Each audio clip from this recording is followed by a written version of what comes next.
हाँ बोलिए। पीड़ित परिवार से मुलाकात।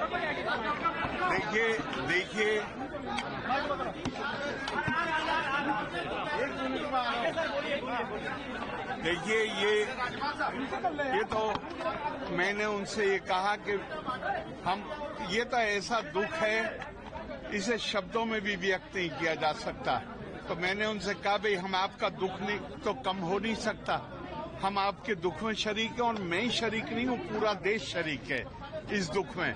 लेकिन ये जो शहादत है इसने पूरे देश में एक नई चेतना पैदा करी और मुझे विश्वास है कि इस शहादत के नतीजे में वो अब कार्रवाई होगी कि आतंकवाद का सफाया होगा और फिर कोई हिम्मत नहीं कर पाएगा।